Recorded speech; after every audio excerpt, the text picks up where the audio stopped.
to all. But essentially, you can train your brain. You can change your brain chemistry. You can change the way it works, and that can help you to escape as well. If you can properly condition your brain, your thoughts, your mind, there's a high likelihood that you can in fact escape this prison matrix. But again, it takes years and years of dedication and years of practice, and not everybody is cut out for that.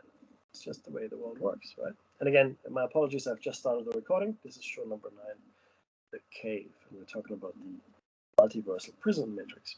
So I'm not talking about the multiverse on our layer. That's our prison. And escaping to another universe within the multiverse that we inhabit is completely pointless. No, we have to get to a higher level. We have to step off the paper, right? So think of the multiverse as a book. And if I can think, about our flatland people here, the triangle, the square, and the sphere, the square and the circle, that live on this one page. So in a book, there are maybe many thousands of pages, and each page would represent a universe in the multiverse. Most of them aren't aware of each other. There might sometimes be bleed from one to the other. If someone spills some water on the book, some ink might conceivably seep through a number of pages, right? Form circles there, and then those displaced circles find themselves on a different page with a page that might be slightly different to the one they left, but not different enough to worry about. That's the prison construct. Okay, the book. We have to get out of the book. We have to get to a higher dimensional state. We have to, just as the circle and the square and the triangle need to escape their two-dimensional prison, the book, if you will, as far as they're concerned, is two-dimensional, right? The page in the book, and then the multiverse made up of all the pages. In a similar way, we have to escape from the multiversal bubble universe that we inhabit, and I like to think of it as a multiversal bubble universe. So this is much bigger than all of that. So the scale is, of course, something that will throw people off. But just imagine once you have transcended the four-dimensional bubble universe, right? When I say four-dimensional, I mean, of course, the three spatial dimensions, as well as the dimension of time or duration, without which it exists. But if you can lift yourself above from it, the 4 dimensions which imprison us are no longer the boundaries of our existence. We transcend space and time. Imagine an existence where space and time are optional, maybe diversions, maybe even not something that you just don't think about anymore because it just doesn't apply to you. Okay? Quite amazing, I think. But essentially, that's the prison model that I'm talking about, right? Not one universe that we inhabit, but the multiverse, the bubbleverse, in the 4-dimensional context. So we have to ascend to a higher dimension, right? So that's just wanted to clear that up because I know there's some confusion as to what I might mean, if anybody cares. So that's what I mean by that. And I did want to spend this week and probably next week maybe as well talking about quantum physics, right? And there are quite a few very interesting realities that quantum physics has shown us. But before I do that, I want you to think about this. So we are allowed to know about quantum physics, quantum mechanics. Right? We're allowed to know about that. We're also allowed to know about relativity, general and special relativity. So of Schrödinger and Bohr and Everett, Einstein, and etc. Fermi, Teller. We're allowed to know all of their theoretical and experimental approaches and outcomes. We're allowed to know them. It's not a big secret. Now, some of them are hard to understand. Some of them are completely impossible to logically understand. But we're allowed access to them. There's one scientist, experimental scientist, to whose work we're not allowed access to at all. Some of it, sorry, we're allowed to see and understand. He invented alternating current. He believed in a wireless energy transfer, and he also claimed to have sent an electrical signal around the world at a multiple the speed of light. That's Nikola Tesla, of course, I'm talking about. And this is something that we really need to think about, context of what we're discussing here. There are a lot of papers and discoveries he made that we're not allowed access to. They're still under lock and key. The story goes that he died. Some people say that he was killed, and that certain agencies or independent contractors came along and took a lot of his papers.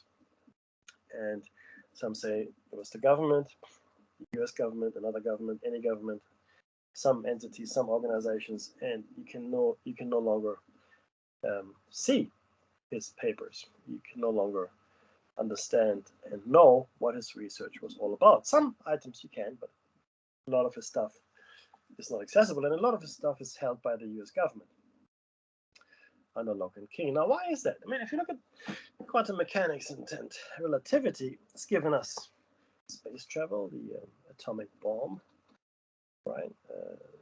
Enormous power and destructive power as well in those theories, but we have relatively unfettered access to it, at least the theoretical foundations. Okay, and it isn't that hard to build nuclear devices once you've got the know-how and fissionable material. But yet, it's not locked away from us, that particular knowledge. Some of it is. Some secrets exist, certainly. Certain methodologies and processes, etc., etc. But not so with Nikola Tesla's work. I will talk more about him as we forward. I just want you to hold in mind that he is, in fact, the one scientist, the one experimental scientist that really had no interest in claiming credit. He just wanted to invent things, make things better, help the people of the planet, believe it or not. And he's the one we are allowed only to experience in glimpses. Okay? Only in glimpses. Just something to think about. Now, but look, quantum mechanics is interesting. It is a very interesting branch of science because it makes no sense, seemingly. And relativity and quantum mechanics don't seem to describe the same universe. Or if they are, they're describing parts of it in completely different languages. And it seems that maybe certain laws simply don't work at certain scales. It just ceases to have any meaning by the speed of light, for example. All right. Or time, causality, all seems to just fall by the wayside when we look at quantum realm. And one of the really interesting ones is quantum entanglement. Now, people talk about that a lot, right?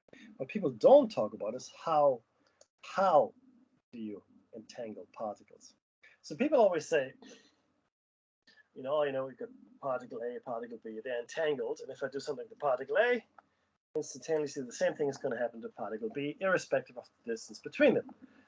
Einstein called it spooky action at the distance, right? Because he didn't like it at all. It didn't make any sense in his universe because it seems to break his speed limit for the universe, which is the speed of light. Because if I've got something a billion light years apart, entangled, as far as the math is concerned, the distance makes no difference to the information that is being exchanged. Right? So you do one thing happens to one particle, the exact same thing will happen to the other particle at exactly the same time. There's no time interval in which transformation, in which information could have been transmitted. It's instantaneous. And that's why he called it spooky action at a distance. He just couldn't explain it. It didn't make any sense to him in his universe. And that's hence my point that clearly the universe must be described in different ways at different scales. Why that is, I don't know. Or maybe we just don't understand the universe properly. That's my guess, actually.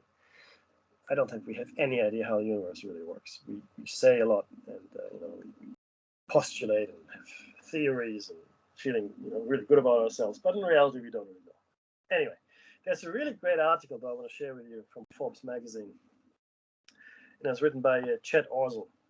Okay, and how do you create quantum entanglement?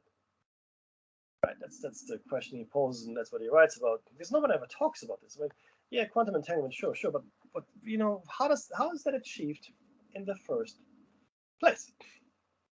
Okay, now what do we mean by quantum entanglement? The central idea is very simple. You have two particles, each of which can be in one of two states, and put them in a state where their states are indeterminate but correlated. If you measure them individually, you get a random distribution of 0 and 1 answers. But if you repeat the measurements many times for many identically prepared pairs, you find that the resulting lists of 0s and 1 measurements are identical. The state of one of the two particles depends on the state of the other, and that correlation will hold even if they're separated, and the amount of separation, the distance between them, is irrelevant. Okay. Now, there are a number of, there are 4 kinds of to create entangled particles. Four ways to do this. I want to share them with you. One is entanglement from birth. The vast majority of quantum entanglement experiments to date use photons as the entangled particles, for the simple reason that it's really easy to entangle 2 photons. And most of the ways people have to entangle photons just give you an entangled state right from the get-go. The historical way of doing this is to use a cascade transition, as was done by Alan Aspect and colleagues in a classic set of experiments back in the early 1980s, and by Friedman and Clauser somewhat earlier. In these experiments, they put a bunch of calcium atoms into a highly excited energy level where the electron is forbidden to return to the ground state by emitting a single photon. Instead, they decay by emitting 2 photons, passing through an intermediate state with a short lifetime. The emission of 1 photon is followed within a few nanoseconds by the emissions of the second. So if you see one, you know the other should be around somewhere. And while these photons are emitted in random directions, when it happens that they are emitted in opposite directions, then conservation of angularity requires that their polarizations have to be correlated with each other. That is, they need to be in an entangled state. Right? Calcium atoms. Cascade sources work, but they're pretty slow because each atom shoots photons out in random directions. So getting 2 photons sent in the right directions to hit your detectors can take a while. The quantum entanglement business was revolutionized by the development of parametric down conversion sources, which use non-linear optical crystals to convert single high-energy photons into pairs of photons with half the initial energy. A violet laser shining into one of these crystals, the most common material used is beta barium borate, or BBO, will produce a small number of pairs of near-infrared photons. There's still a bit of randomness to the process, but conservation of momentum requires that the pairs come out on opposite sides of a cone around the original laser beam, allowing you to put 2 detectors in exactly the right place to catch the photons. And with the proper arrangement of the crystal, actually 2 thin crystals stuck together in the right way, the polarizations of the 2 photons will be correlated in exactly the way you need to demonstrate entanglement. These parametric down conversion sources get you a much higher count rate, allowing the experiments to achieve truly ridiculous levels of statistical significance. The basic system is also simple enough to be an undergraduate lab experiment. They've had several students in recent years to the senior thesis on these parametric down conversions. Not with entanglement yet, but apparently, some summer students, when this article was written, were lined up to work on that. These are also the key sources for experiment on quantum teleportation in many quantum information experiments. If you read a news story whose headline makes reference to Einstein's derisive, yeah, he didn't like it, description of entanglement, spooky action at a distance, there's probably about a 75% chance it describes experiments that use parametric down conversion some way. Now, the second way is the second generation entanglement. Photons are great for demonstrating entanglement and transmitting information, but the world isn't just photons, and they have some significant disadvantages. Chief among them, that they are kind of hard to keep around, since by definition they are always moving somewhere at the speed of light. For a lot of purposes, it would be nicer to entangle material particles instead, because they are easier to hold onto for long periods of time. One of the simplest ways to imagine doing this is to just take a pair of photons that are produced in entangled states and direct them at, say, a pair of atoms that can absorb the photons in question. The end state of the photon absorption will depend on the polarization of the photons. So since the polarizations are indeterminate but correlated, you will end up with two atoms whose states are indeterminate but correlated. In practice, this is kind of tricky, since the sorts of entangled photons you can generate easily don't connect readily to atomic states that last a long time. If you're clever, though, you can find ways to do this kind of thing and convert entanglement of photons into entanglements of the atoms that absorb those photons. That's the second generation entanglement. So essentially, the photons are absorbed by the atoms, and then the atoms take on the entangled state. That's pretty clever. 3. Entanglement by accident. This method is a clever trick that sort of turns the previous method inside out. That is, it starts with a pair of atoms at different locations that emit photons. Bringing the photons together in the right way can entangle the states of the two photons in a way that leads to the entanglement of the original atoms. So it's like a reverse, right? Like you said, inside-out method. The author first learned about these in experiments by Chris Monroe's group at Maryland, where they used ytterbium ions held in separate ion traps. The ions were excited to a state from which they could decay in one of two ways, emitting a photon with one of two polarizations. They collect the emitted photons and bring them together on a beam splitter, with two photodetectors placed at the outputs of the beam splitter. In this configuration, about 25% of the time they get two photons reaching the beam splitter. They'll detect one photon at each output. From quantum optics, we know that when this happens, the two photons had opposite polarizations, meaning that the two ions have ended up in two different states. But they have no way of knowing which ion emitted which photon. Thus, two ions end up entangled. If you measure the individual states, you get random results. But if you compare the lists of results for each ion over many repetitions, you find that they're perfectly correlated. This is inherently probabilistic, and the original experiments in 2009 were very slow. They've done some refinements to the basic scheme, but it's still not as convenient a source of entangled pairs as you get with parametric down conversion. It is, however, an exceptionally cruel trick because the two ions are never anywhere close to each other. They are trapped in entirely separate vacuum chambers on different parts of the laser table. The only thing that's brought together is the light they emitted, but that's enough to entangle the ions with all the weird results that follow from that. And finally, there's entanglement by interaction. The coolest bit of the previous method, that the ions are always separated, points toward the final method of generating entanglement, which is just to bring the two together and let them interact in such a way that the final states of the two particles depend on each other. That is, after all, the essential meaning of what an entangled state is. There are a bunch of ways of doing this, mostly associated with different quantum computing schemes. But it might be easiest to picture using a Rydberg blockade scheme. The idea here is that if you have two ground state atoms separated by a smallish distance, they don't affect each other. But if you excite those atoms to a very high energy state, a Rydberg state, atomic physics jargon that is, they interact over long ranges and can thus shift each other's energy levels. If you arrange things properly, exciting one atom to the Rydberg state will shift the energy levels of the other by enough that it can't be excited by the same laser. So you use a laser pulse to put one in a superposition of the ground state and the Rydberg state, then try to excite the second atom. It ends up in a superposition that's perfectly anti-correlated with the first atom. the part of the first atom that's in the ground state is paired with a part of the second atom that's in the Rydberg level, and vice versa. In other words, two atoms are now entangled. This is a simple example of an interaction that leads to indeterminate but correlated final states, but it gets the key idea across. Anytime you can bring two systems together in such a way that the final state of one particle depends on the input state of the other, you can make an entangled state by making that input state a quantum superposition.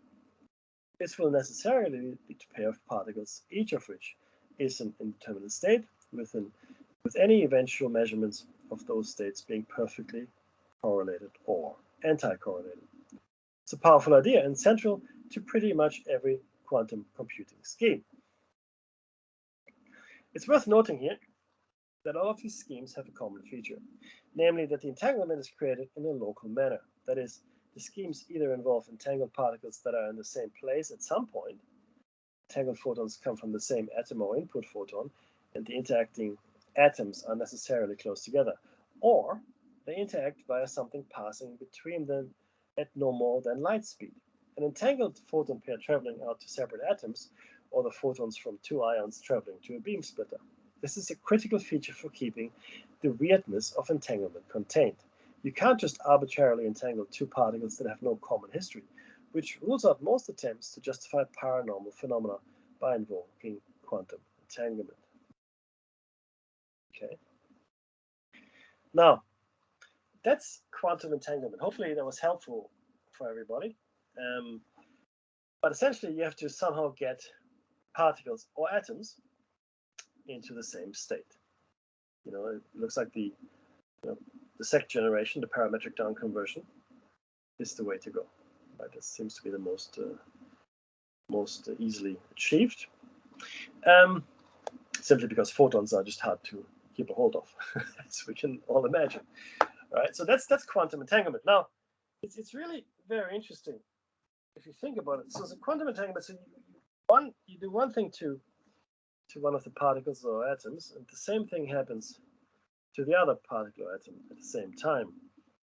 This doesn't make any sense, right? As I said, we don't understand it. We don't understand the nature of our universe, I don't think. Because if quantum entanglement does do that, it has been experimentally proven that it does, irrespective of distance, that means a number of things. Number one, there is potentially no distance. Distance is an illusion. Okay. But if that is true, then it suggests the second thing, which is that time doesn't exist. Time is an illusion. And I think we're scratching here at the true nature of reality, right? Because what is time but movement, motion, through distance, through a given space? If there's no space, if there's no volume through which something can move, then you have no way of measuring time. Time and space are completely interdependent. Okay, no space, no time, no time, likely no space, because space can only be perceived through motion. If we're all frozen in a jelly, right, we wouldn't really have a good understanding of space because none of us would ever move. So space might be an abstract concept. We might see things in the distance, but we might not, because there might be no motion. And if there's no motion, then the very act of seeing is impossible, because there's no particles are moving around, including photons that help us see. Well, let us see, really. Right? So if there's no time and there's no space, what does that leave us with? Well, it leaves us with a very clear indication that these might be illusions that are perpetrated upon our mind. Right? The reality matrix that we inhabit, the multiversal prison that we're living in, is projecting the ideas of time and space into our minds, I want to say, right? Complete illusions, experimentally broken by quantum entanglement. Right? We are not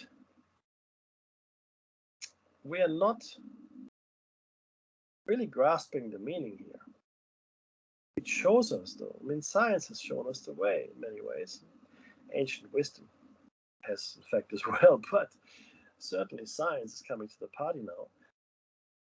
There is no time, there is no space. Yet we persist in believing that there is. Such is the powerful conditioning that this portion of our mind has undergone through many rebirths, I want to say. It's interesting, though, that the native peoples of the world retain this memory of the dreaming, the dream time, or that this life is a dream and the dreams are the actual life. And in the dreaming, in the dream state, time is irrelevant, right? As you're dreaming, time is a non consideration in many ways, right? If we're dreaming freely. Passes faster, slower, but it doesn't seem to have much relevance. And I tell you one of my experiences, my personal experiences, with substances. Not encouraging anyone to repeat this experiment, but I was under the influence of certain things, and I could no longer, while I was in that state. This is not in the sleeping state. I was quite awake. Thank you very much. I'm terrified at the same time. Linear time didn't exist for me anymore. It's really hard to convey the terror that I felt some 20 years ago now. I still remember it very clearly. But I was talking to people, friends, and the conversation didn't happen in a chronological order in my mind. It was hard for me to assign a linear timeline to anything I was doing. Now, this feeling, this state lasted for a number of hours, and then, as they say, I came out of it. But what it taught me is that you can experience non-linearity, non-linear time, moments, but moments that aren't strung together by causality. It was a very strange experience, I can tell you, and it led me down, certain paths of thinking. However, again, don't try this at home, right? So this time that we are all through, and our biology is reinforcing it, with the aging that we all go through, which, by the way, is also completely unnecessary. There's a kill switch built into our bodies, and I'll talk about that in the coming shows as well.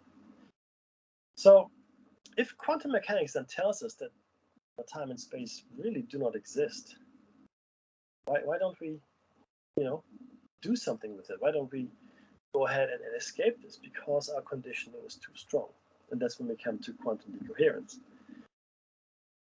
If you run an experiment, and I'm sure you've all heard of it, it's just such a fascinating experiment. It really is.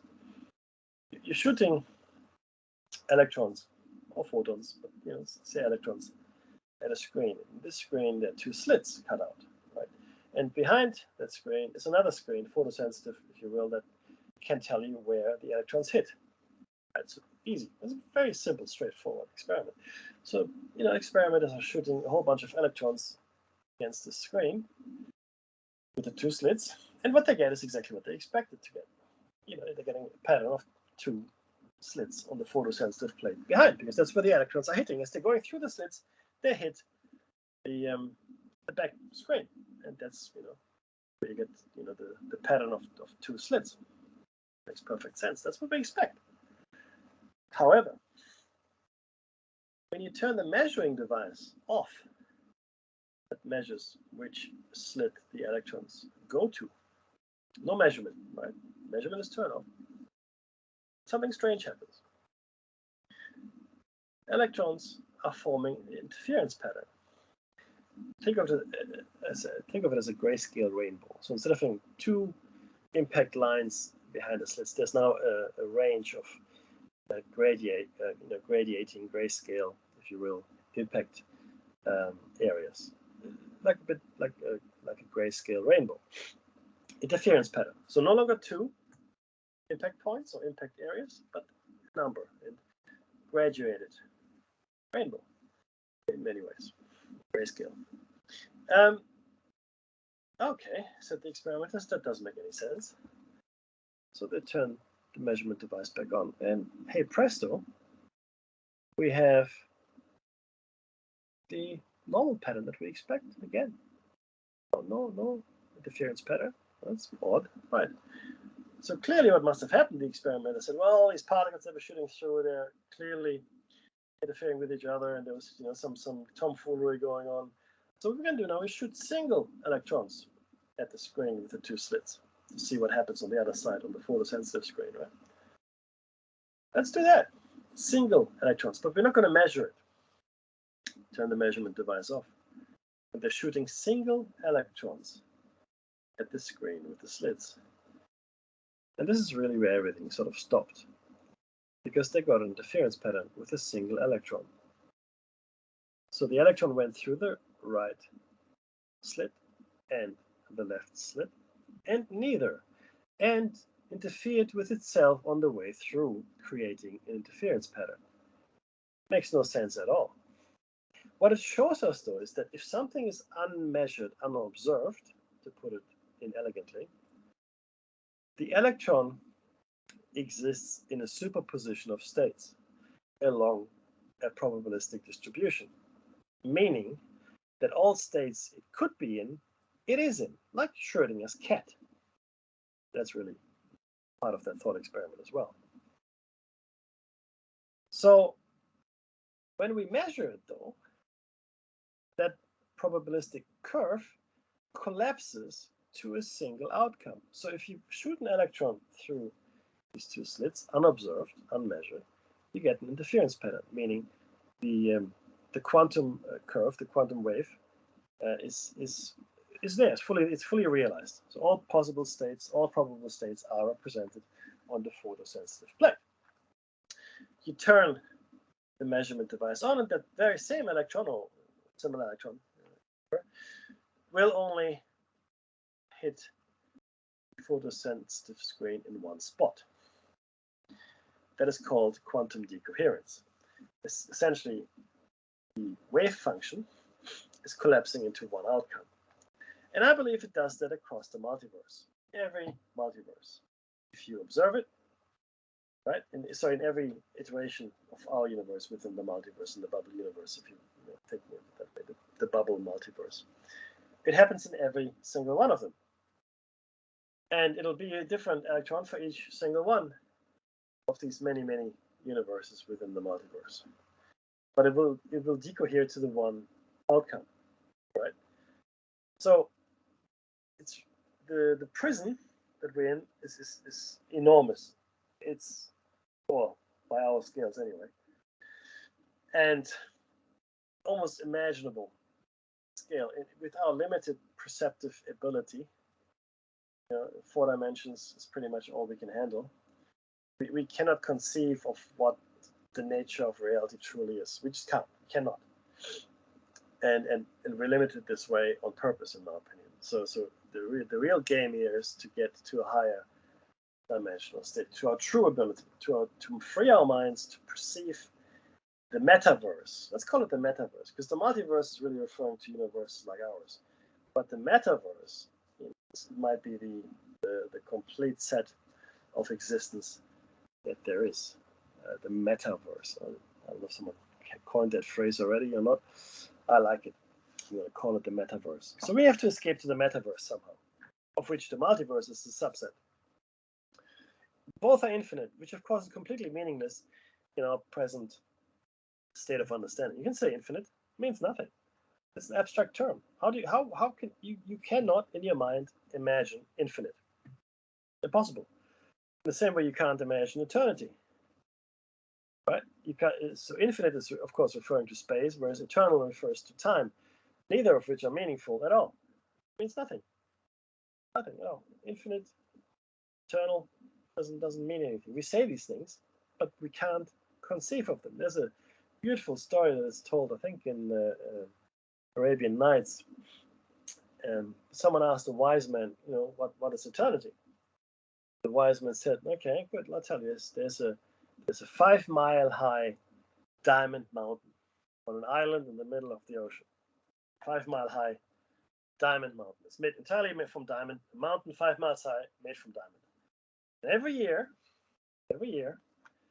a bird, whatever bird you like, a raven, let's say a raven, flies to that island and whets its beak, sharpens its beak on the diamond mountain. Every year, a bird flies to that diamond mountain, sharpens its beak. Then it flies back to wherever it came from. When that mountain is worn down by that bird, 1 second of eternity has passed. Now, again, completely meaningless in many ways. But what it's meant to illustrate, of course, is the enormity of eternity.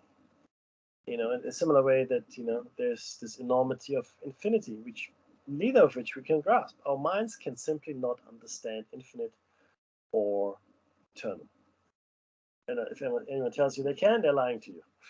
Okay, I'm sorry, we cannot conceive. We can talk about it as an abstract term. We can talk about it all day long. We can philosophize about it. We can theorize about it. We can give it a symbol, like an 8 that's lying on its side. We can do all of those things. Completely meaningless. Completely meaningless. So we don't have a good understanding of the nature of reality, right? So if we get to this metaverse level, though, let's say we ascend, go into a half vibrational frequency, and all of a sudden, the 4 dimensions we inhabit are like looking at a piece of paper. I mean, there are no more mysteries. You just look at a piece of paper and you understand the nature of the piece of paper. You can crumble it up. You don't worry about it. You can, you travel all over. You can do whatever you want to that piece of paper. And that's, I think, what we all should be striving for, to transcend this particular universe in this fashion, or the multiverse, as it were, our prison, and to achieve this higher state of mind. Not easily done. I'll talk about how we can approach at least a prison break. Unfortunately, like I mentioned before, the spontaneous ascension that we predicted for 2020 did not happen because of SARS-CoV-2, and not the virus per se, but the fear it generated. It still generates, even if all of everything was made up about SARS-CoV-2. Right? Even if none of it were true, the point was trying to achieve is still achieved. The end is still achieved, which is to create enough fear to stop the awareness cascade, the ascension event, whatever you want to call it, right? To stop it, because it stopped. We didn't go through it. We did not experience it. Maybe some of us did. I hope some of us did. I really do. But the fear factor was enough. It's astounding if you think about it. We talked about fear a few shows back. Fear is the most powerful prison tool there is. It keeps us chained down. Fear. We're afraid of everything now. Right? And like I said, even if this whole pandemic was a complete fabrication, doesn't matter. Completely irrelevant. It achieved the outcome it desired. It created more fear than I ever believed possible. And we've been kept in fear for a long time now, right? But this level of fear, where people are willingly staying indoors for months at a time, okay, and take experimental medication, as you know, I mean, the Nazis had to keep it a secret in Germany. It wasn't open, right? It took them decades to convince German people that some people are less human than others. Nah.